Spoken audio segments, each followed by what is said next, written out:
So you pull Sagan. Let's talk about how to build her.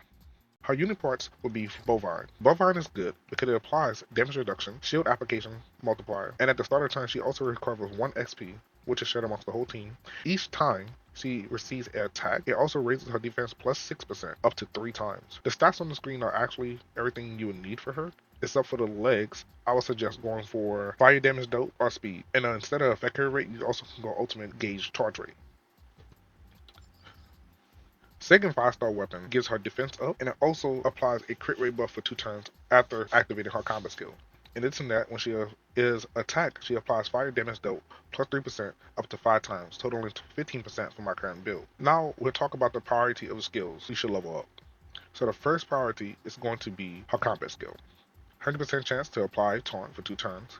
Apply shield equal to 30% of her defense plus 100. The second thing I would suggest is going for her passive. After receiving an attack, applies 1 stack of inner flame to this unit, max 5.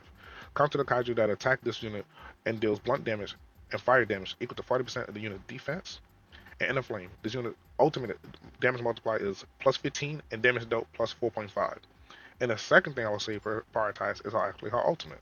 Before attacking, applies defense plus 18.7% for 2 turns. Also applies 11.5% damage or attack up to all her allies, and it deals blunt and fire damage to all kaijus. And the next thing I would say, or the last two I would say, is her shield bash, which does 35% damage of her defense, and shield charge, which is the follow-up, does 37% of the single kaiju of her defense.